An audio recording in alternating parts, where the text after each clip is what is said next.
The reason why I decided to come to Project Veritas is because people need to know what's actually going on with Google. There's this facade about what they're doing, but what they're actually doing, what the employees are actually seeing inside the company is different. But the reason we launched our AI principles is because people were not putting that line in the sand, and they were not saying what is fair and what's equitable. So we're like, well, we are a big company, we're going to say it. People who voted for the current president do not agree with our definition of fairness. They're not an objective piece, they're not an objective source of information. But then there are teams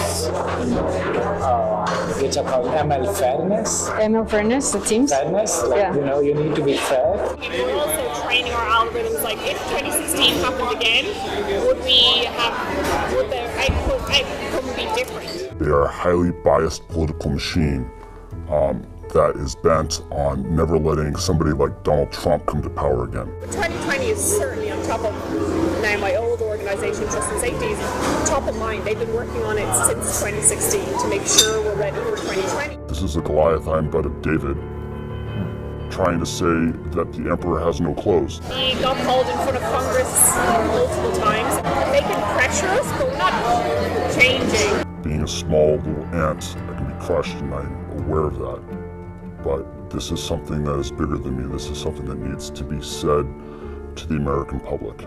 Elizabeth Warren is saying that we should break up Google. And I love her, but she is very misguided. That will not make it better, it'll make it worse, because now all these smaller companies who don't have the same resources that we do will be charged with preventing the next Trump situation. It's like a small company cannot do. And it's like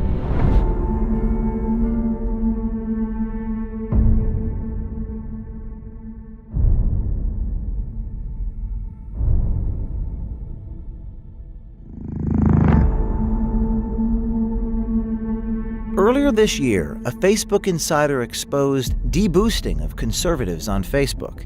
That insider inspired someone at Pinterest to come to Project Veritas with his story. Last week, we released a report from the Pinterest insider Eric Cochran detailing censorship of pro-life and Christian content.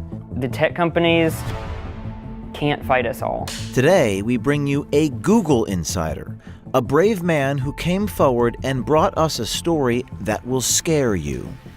I think sunlight is the best disinfectant, and people need to start asking questions. A couple weeks before the Google insider came forward, Project Veritas secretly recorded with Gennai, a Google executive. Gennai talks about making sure when people search for things through machine learning algorithms, Google's political agenda is always present. We all got screwed over in 2016. Again, it wasn't just us, it was like people got screwed over, the news media got screwed over, everybody got screwed over, so now we're rapidly being like, what happened there? How do we prevent it from happening again? Right after Donald Trump won the election in 2016, the company did a complete 180 in what they thought was important. Before, they thought self-expression and giving everyone a voice was important. But now they're like, hey, there's a lot of hate, and because there's a lot of hate and misogyny and racism, that's the reason why Donald Trump got elected. And so we need to fix that. And we need to start policing our users because we don't like to have an outcome like that. We don't want to have an outcome like that to happen again. Yeah, let's talk a little about that.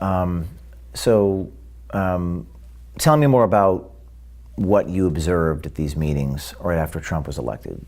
Who said it? What was said exactly? So the things that changed was that the TJFs, they started talking about the need to combat hate and racism online, and also at YouTube they had the same talks by the CEO Susan, and they talked about combating that and getting rid of unfairness. And so slowly they started introducing the concept of machine learning fairness. Gennai is the head of responsible innovation at Google Global Affairs. She determines policy and ethics for machine learning, or artificial intelligence. What we've learned is that AI is increasingly what Google Search is all about.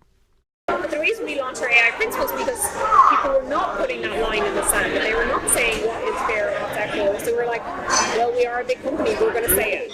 Where my definition of fairness and bias specifically talks about historically marginalized communities, and that's who I care about. Communities who are in power and have traditionally been in power are not who I'm solving fairness for. Our definition of fairness is one of those things that we thought would be like obvious and everybody would agree to, and it wasn't. Like there are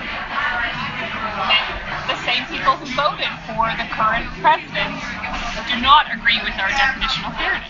Fairness is a dog whistle. It does not mean what you think that it means, and you have to apply doublethink in order to understand what they're really saying. And what they're really saying about fairness is that they have to manipulate their search results so that it gives them their political agenda that they want. And so they have to rebias their algorithms so that they can get their agenda across. You know, to unpack everything that she's saying that she wants the algorithm to be fair to a hand-picked representative of that community means that what she's trying to do is she's trying to sell you a product that is not objectionable. What she's trying to do is she's trying to sell a product that's not objective, that doesn't represent the will of its users, but instead represents the will of a group of people making decisions behind the shadows. So what did you find inside Google that was related to this idea of fairness? What I found at Google related to fairness was a machine learning algorithm called ML Fairness, ML standing for machine learning. And fairness meaning whatever it is that they want to define as fair. You could actually think of fairness as unfair because it's taking as input the clicks that people are making and then figuring out which signals are being generated from those clicks and which signals it wants to amplify and then also dampen.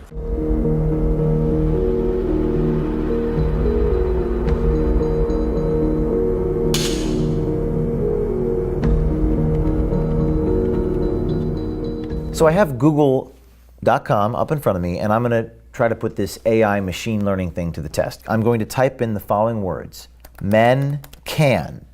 And I see men can have babies, men can get pregnant, men can have periods, men can cook. Do most people search for that stuff, or what is the company doing internally? You know, people aren't searching for this. This is literally coming from source of truth databases that they've selected represent the truth and that they are pulling this information from.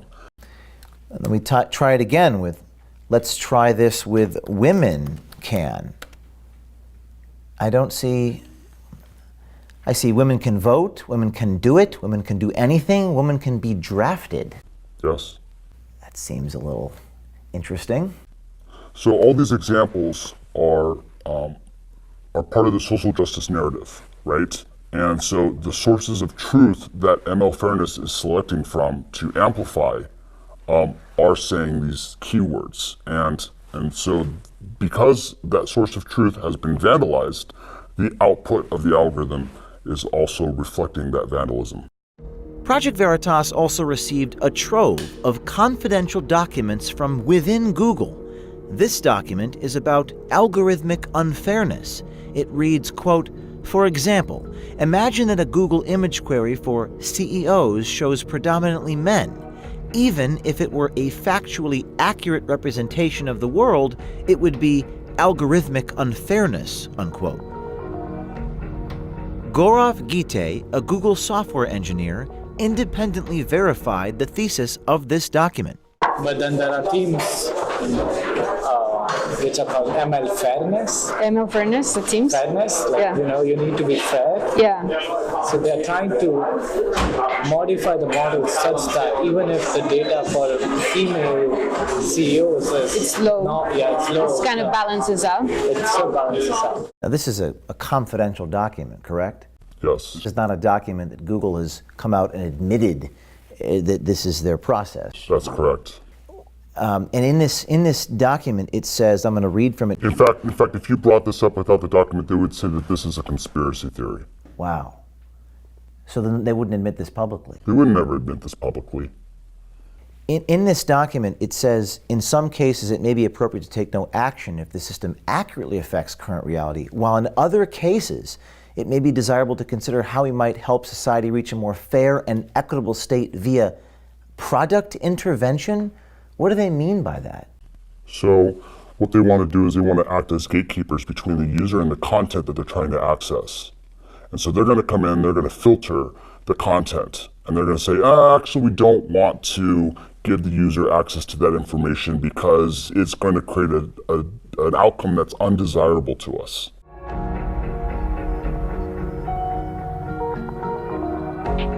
So this was an internal-only Google document which says the goal is to establish, quote, a single point of truth for definition of news across Google products, unquote. What does this mean? When they mean single point of truth, what they mean is alignment with the narrative. And so the narrative is manufactured by establishment players. And what they're looking to do is they're looking to boost authoritative content. Accusations on around the fairness is that we're unfair to conservatives because we are choosing what we define as credible news sources, and those news sources don't necessarily overlap with conservative sources, and so we're getting accusations of fair from one side. Does Google have an editorial agenda? Does the company make news decisions? Is that what I'm seeing in this document? Yes. This is describing what's happening with Google News. Would Google have a problem if people saw this document? Yeah, I think so. Why wouldn't Google want people to see this document? The reason why is because right here in some of these boxes, they're applying editorial, their editorial agenda onto the news sources. And if you were to expand that, you would see that there's machine learning fairness within these algorithmic checks. And they state right here that it's for crawlability and extractability, but in reality, does it fall in line with their agenda? And if it does, it pops to the top, and if it doesn't, then it gets buried. Other internal documents expose Google's hopes for ML fairness. Training data are collected and classified. Algorithms are programmed. Media are filtered, ranked, aggregated, and generated. People, like us, are programmed. Sounds like social engineering, not search querying.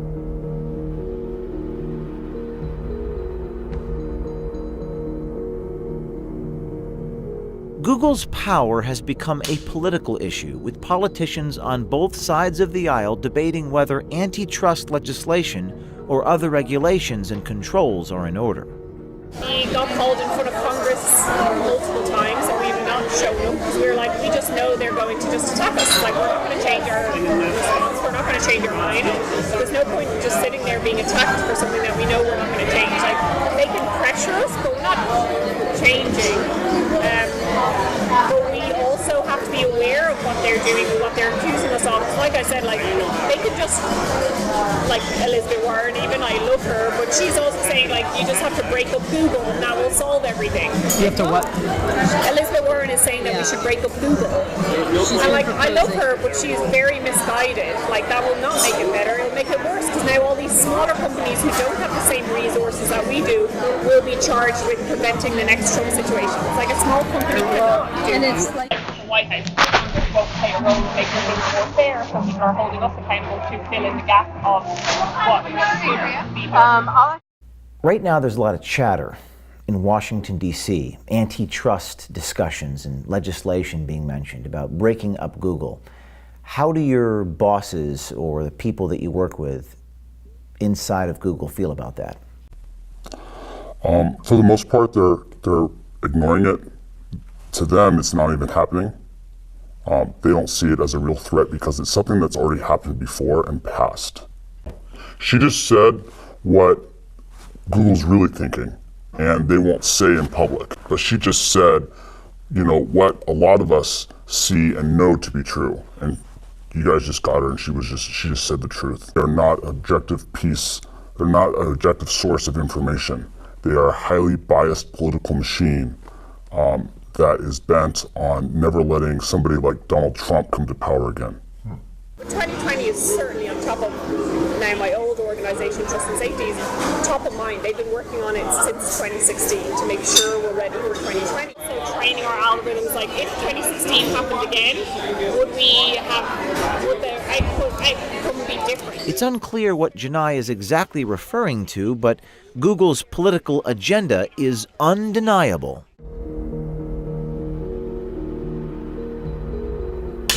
What are some other things I can type here? Hillary Clinton's emails are, it doesn't even give you a result.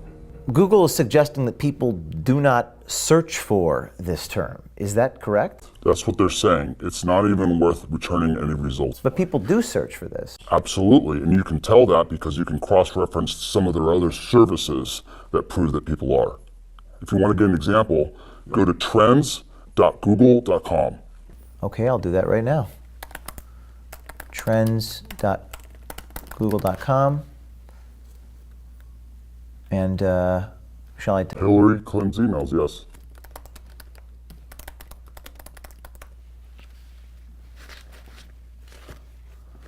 Okay, and set it to the last 5 years.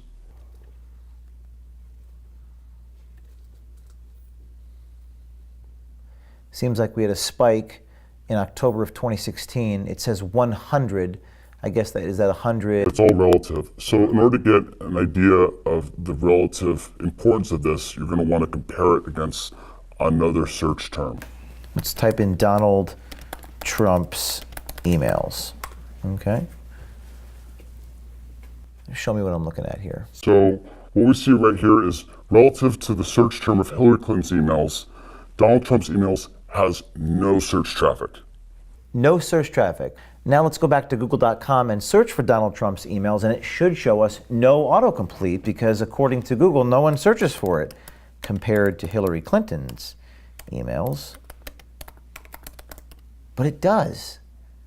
It gives us a whole bunch of different examples for autocomplete. So fewer people search for this and it autocompletes, and everyone searches for Hillary Clinton's email and it doesn't. That's right. What's the explanation? Well, according to them, Hillary Clinton's emails is a conspiracy theory and it's unfair to return results based on her emails.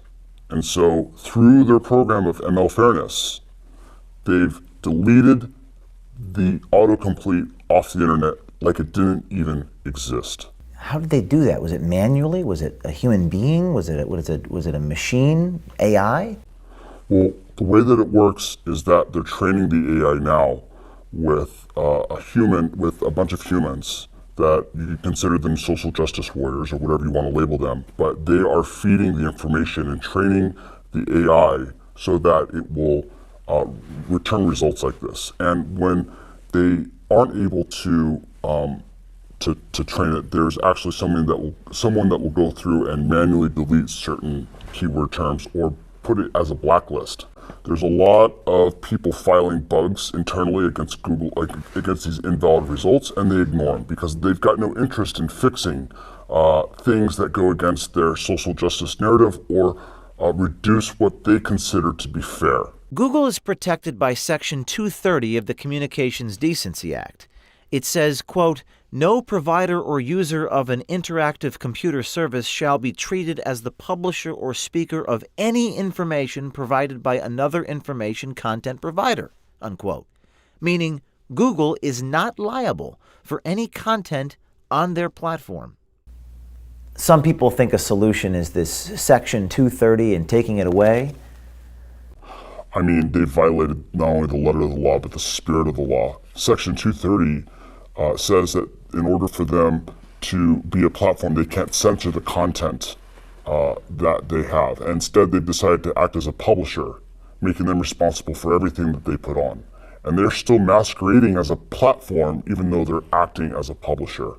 It doesn't stop with Google search. Our insider says political biases are censoring voices on YouTube, owned by Google as well. He says the YouTube rollout discussion was at a rather bizarre location. We didn't have it. It was a special occasion that happened in May, and they invited us all to the Masonic Temple to talk about the future of the company for YouTube, and they described that they were going to have more content filtering. And right after that happened, a lot of the content creators started to get demonetized, and their videos started to get deranked. I'm talking about Dave Rubin, talking about Carpe Diem, talking about Tim Pool, and a lot of the other content creators that are within the YouTube ecosystem just saw their view counts just go through the floor. What did YouTube do to make their view counts go down?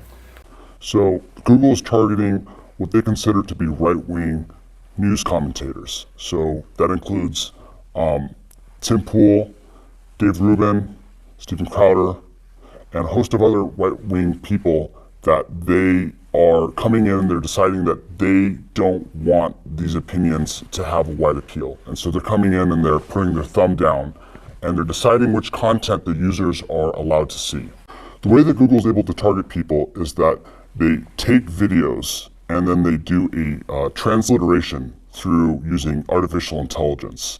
And they look at the translated text of what those people are saying, and then they assign certain categories to them, like right-winger or news talk, and then they're able to take those and apply their algorithmic rebiasing unfairness algorithms to them so that their content is suppressed across the platform.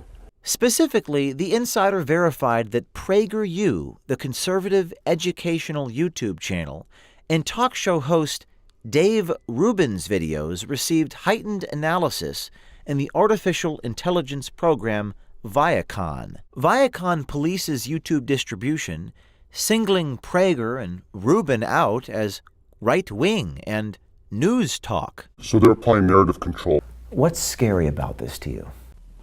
What's scary is that Google's deciding what's important and what's not important.